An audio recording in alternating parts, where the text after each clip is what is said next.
There's a kind of silence that speaks louder than noise, a quiet strength that doesn't need an audience, a calm that isn't pretending. It's discipline. You see it sometimes. Two people in the same room, living the same moment, reacting to the same world. One demands attention, the other commands respect. One performs emotion, the other controls it. In the end, the difference between the two isn't what happens to them, it is how they handle it. Welcome to the Stoic Flame. Let me tell you something most people never realize. Public spaces are not stages for performance, they're mirrors. Every gesture, every reaction, every word you speak in front of others shows who you really are when you think, no one essay keeping score. People remember your composure more than your words. They remember how you carried yourself when the world tried to shake you. There's a moment that always stays with me. A restaurant, two people sitting a few tables apart. One complains loudly about their day, snapping at the waiter, reacting to every small inconvenience. The other stays calm, polite, unshaken. Both are being watched, not by choice but by nature, and everyone in that room learns who they are without either of them saying a word. One demands attention, the other earns quiet respect. Public behavior is the most honest test of self-control. It reveals one truth: who runs your life, your emotions, or you.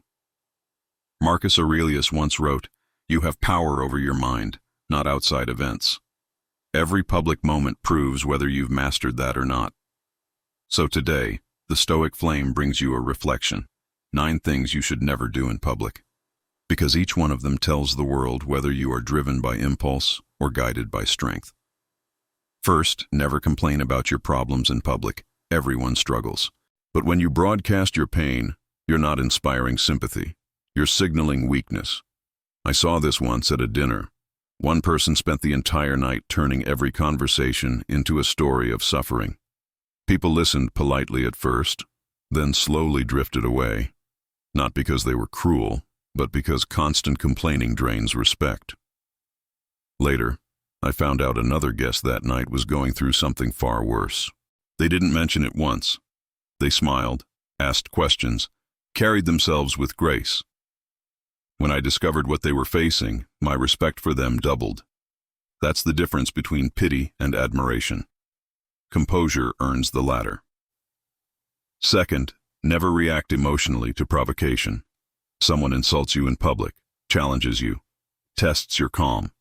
The moment you snap, you lose, because now everyone sees that your emotions can be controlled by others. Years ago, I watched a man in a meeting lose his composure after a single sarcastic comment. His voice rose, his face turned red, and every eye in the room turned from respect to pity. The man who provoked him didn't need to win the argument. He'd already won the moment.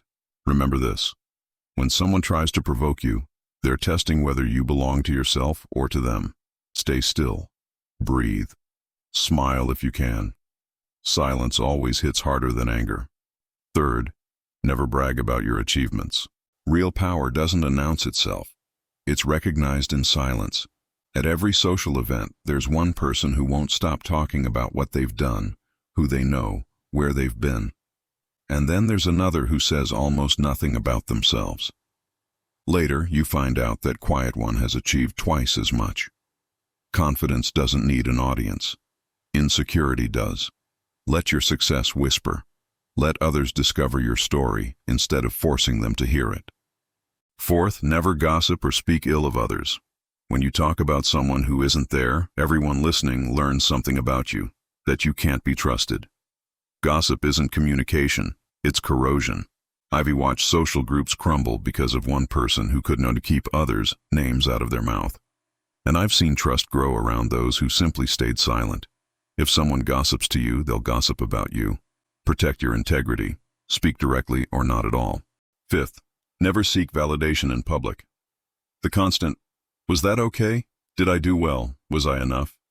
It may seem harmless, but it erodes respect. When you keep asking for approval, you teach people that your confidence depends on them. Deliver your work, make your choice, and move forward. You don't need to ask for permission to be proud. The ones who move with quiet assurance draw real respect. because they act like they trust their own judgment. And that self-trust is rare. Sixth, never expose your vulnerabilities publicly. There's a difference between honesty and oversharing. Vulnerability in private builds connection. Vulnerability in public builds targets. When you tell everyone your fears, your insecurities, your struggles, some will empathize, but others will remember. And when the time comes, they'll use it. Guard your inner world. Speak of your pain to those who've earned the right to hear it. The rest of the world only needs to see your composure. Seventh, never lose your temper in public. Anger feels powerful in the moment, but it always costs more than it gives. I once saw someone's entire career crumble in 90 seconds because they exploded in a meeting. Months later, no one remembered what caused the outburst, only that it happened. That's how anger works. It erases your point and writes your loss in bold. If you ever feel rage rising, leave the room. Take a breath. Walk away. There is no victory in being remembered for losing control. Eighth, never be rude to service workers. The way you treat people who can do nothing for you reveals everything about who you are. I once met a man who spoke beautifully about respect and leadership, until a waiter made a small mistake. His mask fell instantly. The tone changed. The kindness vanished. That's when I realized, politeness to power is strategy. Kindness to the powerless is character. Everyone notices how you treat those who serve. The Stoic doesn't raise their voice at the vulnerable. They treat everyone as equal in dignity. And finally, never announce your plans before you've achieved them. Telling people what you're going to do gives you the illusion of progress. The applause feels like accomplishment.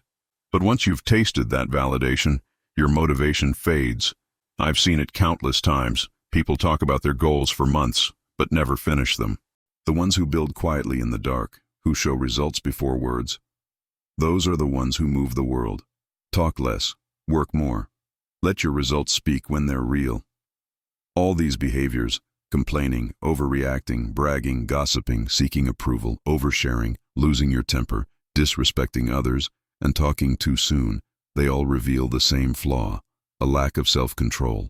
And when people see that, they stop trusting you. Because if you can't command yourself, how could you command respect? Marcus Aurelius wrote, "Waste no more time arguing what a good man should be. Be one." Every public moment is your chance to do exactly that. To act with calm when others lose theirs. To stay still when others perform. To hold yourself with quiet power even when the world is watching. So tonight or tomorrow, when you walk into a room, remember.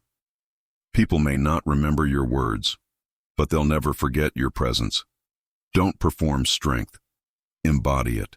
If this message gave you clarity, leave a comment below saying, "I control myself." Subscribe to the Stoic Flame, where we turn emotion into discipline, chaos into calm, and ordinary days into training for the mind.